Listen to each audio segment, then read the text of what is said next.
Okay, everybody, welcome back to the Lech Dich Musar podcast. We continue with the Pele Yoeitz. We're on page 697 in the Art Scroll. We're on day 246 in Hachzik. We are continuing with the Sigil here of lending money. So continues the Pele Yoeitz. Ubevadish le'nemar zoi de'legoy b'schar v'sol b'chinam yisol koydem. Now there's other factors that are going to determine which loan should be made. It's certainly not said that when one has the opportunity to lend to a guy with interest or to lend to a yid without any interest, that the yid comes first. That's an important thing. Except the one whose limits Hashem has expanded with tremendous wealth. But says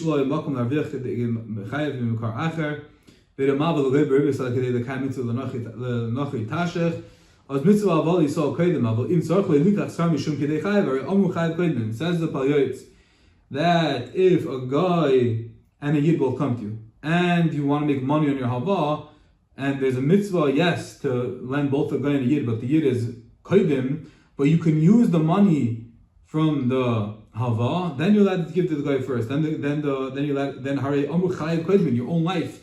Maram Baba Metzia Samach Bey says chayav kodim, your own life comes first, and therefore if you need the interest on the loan, you can give it to the guy first.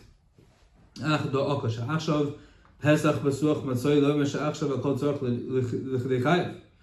this is now a problem because we've opened up the pathway that now everything can be needed for livelihood, for parnasa, and then we have the concept of a love of money will never be satisfied with money. And a person is always going to save himself. Now that we said this, says Pele Yoeitz, he's contesting himself. He's saying, now that I just told you that you can give to the guy with interest because you need it for parnasa, so then every time there's an opportunity, a guy and a yid, it's also to be malva beribis, but a guy it's mutter, and there's a mitzvah of giving him a hava, you're always going to say, oh well, I need it for the parnasa, so how are we going to ever think straight and sound again?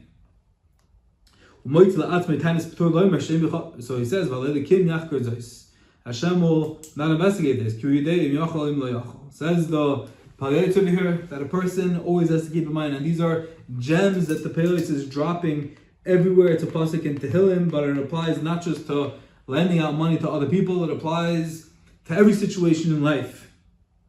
And the Yisod is as follows: that Haloi Elikim Yachakar Zois, Hashem will investigate. Hashem knows exactly. Hashem is the aid. He investigates the heart. And he knows everything. He knows if a person can afford it. He knows if a person cannot afford it. So when a person starts thinking, I have a yid and a guy, but I'm going to give it to the guy because I could give him on interest, and I'm going to be able to make money because I need the money. Hashem says, slow down. Hashem says, I know exactly what you need. I know the cheshbonos. I know the back end. I know more than your accountant. I know your investments. I know your real estate. I know everything. And I don't need the parnasa. So you're going to tell me, that you really needed the money? Hashem says there's no way. And this is a tremendous point. Again, not just in ribis, not just in halvois, but in every aspect of life. Haloi elikim yachar zois. Will Hashem not investigate this? Is Hashem not always there? As we're learning Perkei Avos, Oizen Shemas, Ayin Roya, Hashem sees everything, Hashem hears everything, Hashem knows what's going on. We can never fool, we can never rig the system, we can never trick. Hashem made the system, Hashem is the system, we can't beat the system. So it's a tremendous yesod for every aspect in life. Hashem is always there, Hashem is always listening. Unbelievable. I just heard this morning a Maisa from Moshe Arfibin, one of the tremendous, incredible Magid Yishur in the mirror. He said it on a Vaymayim video. Maisa goes, a Maisa with the Imre Emes. The Imre Emes lived in Poland, and one of his Hasidim were going to travel. They had to go to Paris. The Imre Emes tells his Chassid, he says, listen, I heard you're going to Paris. They have these very, very expensive, unique, exclusive cigarettes that they sell in Paris, and you're going to be in the duty free over there, and you can get them for a very discounted price. When you're there, please have me in mind and buy me the cigarettes. Chassid says to the Rebbe, for the Rebbe, of course. It's a week passes, and the Chassid goes, and he comes back, And the Rebbe says, no. He says, you have the cigarettes? And the Chassid looks at the Rebbe and says, I'll be very honest with you. He says, let me tell you what happened. He says, I was traveling, I was very focused on business, I was very focused on the deal was about to close. I got to Paris, and I remember I was supposed to go, but then I got busy, and I got called here and there, and I totally forgot. But he said, Rebbe, rest assured. He said, I have your cigarettes, don't worry. He said, what do you mean, if you didn't get them in Paris at the duty free, so where do you get the cigarettes? He said, well, on the way back to Poland, I had to stop in Warsaw, and in Warsaw, I made a cheshbon that for the Rebbe, even though they were much more expensive and they didn't have the duty free, but at least they had the cigarettes available over there. So I made sure that I'm not going to come back empty-handed to the Rebbe. So Baruch Hashem, here are my cigarettes. And the Rebbe looked at the chassid and he said, Man Taire. He said, you got it all wrong. He said, I don't need the cigarettes. I don't need the cigarettes from Paris. I don't need them from Warsaw. He said, and you missed the boat. I needed that when you were in Warsaw, sorry, I take that back. He said, I needed that when you were in Paris, you remembered that you have a Rebbe. I needed that the first thing you do in the duty free is have the cigarettes, that you always remember you're on a shlichus back to the Rebbe. As a shmira, as a safeguard, as protection. Once you left Paris, I didn't need the cigarettes. You can go return them to Warsaw. I don't need them from Warsaw. I don't need the cigarettes. And the lesson is for all of us. Wherever we're going, Hashem gives us mitzvahs. Hashem gives us commandments. Hashem gives us gedar. But it's ultimately for one thing. It's to keep in mind that Hashem Elokim Elam Labadai. It's always to be reminded, as we just learned these beautiful words, V'haloi Elokim Yachakar Zois. Will Hashem not investigate this? Hashem knows the truth. We can't fool Hashem. Hashem always wants us on His mind when we do mitzvahs, when we look at our tzitzis. It's not just to be wearing tzitzis on this, it's to remember the rakia and the yam and the kisei kavod. Does Hashem need it for us actually be thinking? No, Hashem needs us to have Hashem on our minds at all times, wherever we're looking. Whenever we're driving, whenever we're in the airport, we're davening, we're thinking about mitzvahs, we have Torah, we're always, what's the point? What does Hashem need it for? Hashem needs it that we should always be in a constant situation of connection, in a situation of responsibility, of accountability, and we have that. That's what keeps us safe. That's what keeps us protected. That's what keeps us holy and pure. Hashem knows the truth about everything. Getting back to the Mavel Bribis.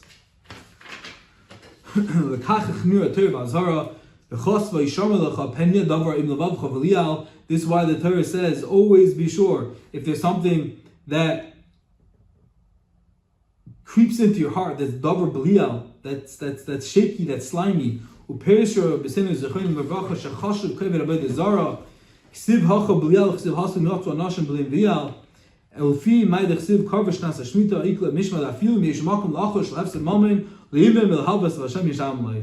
is always looking, Hashem is always going to pay back, Hashem has a cheshbon for everything.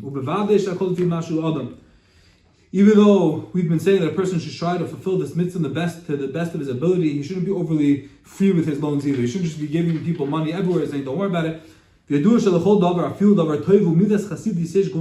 Even a pious act has gevulim, has boundaries. You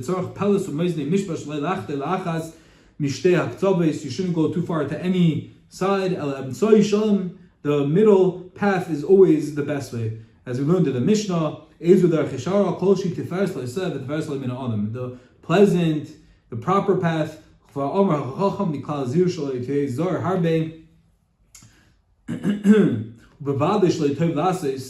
It's certainly not good to give loans in a way where you're going to come poor. You can give away everything. You're gonna exhaust your principal funds, and you won't be able to keep. And then you won't be able to sustain not only do more chesed, but you're not going to be able to sustain yourself, right? The proper path that a man should choose for himself is in this way. Hashem graciously endowed him with riches and wealth more than he needs for his livelihood. He set aside a portion of those assets that Hashem gave him, and If a person already after he gave his meiser has extra, set up some gemach, you should be able to give loans. This money should be established as a permanent fund so it could be used and reused to fulfill this mitzvah all the days of his life. And even after his passing, he will not be free from mitzvahs as others who have passed on. Why? When he has this fund set up and it replenishes and he's able to give that a beautiful thing, then his charity will endure forever. And his charity will go before him and after him to protect him from evil and garner him additional zechusim in the world to come.